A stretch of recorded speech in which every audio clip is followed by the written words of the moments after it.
আজকে আমার কোনো কিছুই ভালো লাগছিল না, তাই ভাবলাম রং করে ফেলি। আর যেই ভাবা সেই কাজ। বাসায় এই মাটির ব্যাঙটা ছিল, তাই ভাবলাম এটাকে রং করে ফেলি।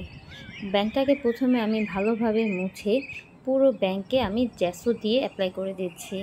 আসসালামু আলাইকুম, ওয়েলকাম টু আওয়ার চ্যানেল রোদেলা স্বপ্ন।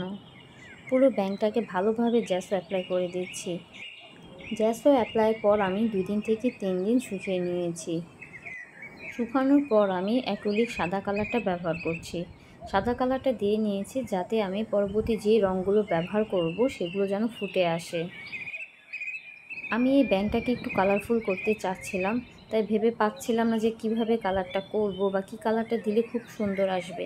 তাই প্রথমে আমি ইয়েলো দিয়ে নিয়েছি, তারপর পার্পেল। আমি আমার মনের মতন রঙগুলো ব্যবহার করছি। আপনারা আপনাদের মনের মতন রঙ ব্যবহার করে নিতে পারেন। অনেকের মনে প্রশ্ন আসতে পারে যে এটা তো ক্যানভাস না, তাহলে জ্যাসো কেন অ্যাপ্লাই করলাম? আসলে জ্যাসো অ্যাপ্লাই করেছি এই জন্য, এটা মাটির ব্যাঙ, সাথে সাথে যে কোনো রং দিলে সেটা মাটি টেনে নেবে। তাই প্রথমে আমি জ্যাসো অ্যাপ্লাই করে নিয়েছি যাতে পরবর্তী রঙগুলো দিলে সেগুলো মাটি টেনে না নিতে পারে।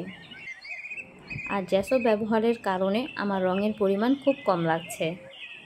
জ্যাসোর কারণে কিন্তু রঙগুলো খুব সুন্দরভাবে ফুটে এসেছে। আমি রঙগুলো কিভাবে সেট করব বুঝে পাচ্ছিলাম না। সবচেয়ে বড় সমস্যায় পড়েছিলাম ব্যাংকের উপরের দিকটাতে রং করার জন্য।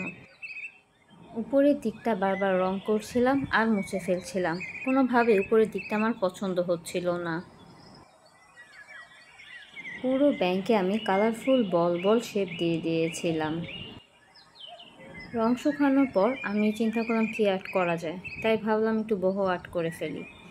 আমার অবশ্য পাতা, গাছগাছালি, ফুল অনেক পছন্দ, তো যেখানে পারি ওখানে আমি আর্ট করার চেষ্টা করি।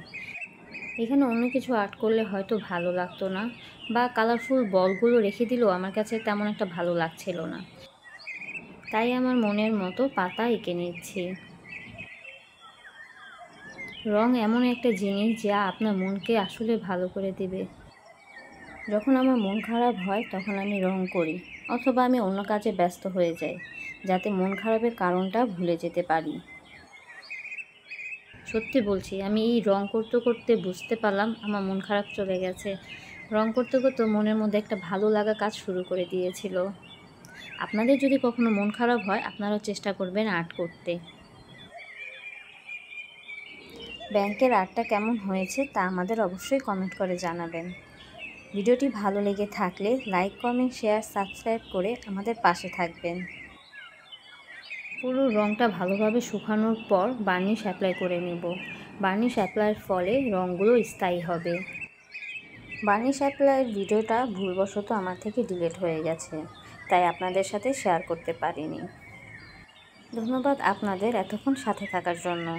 ইনশাল্লাহ আগামী ব্লগে আবার দেখা হবে। আল্লাহ হাফেজ।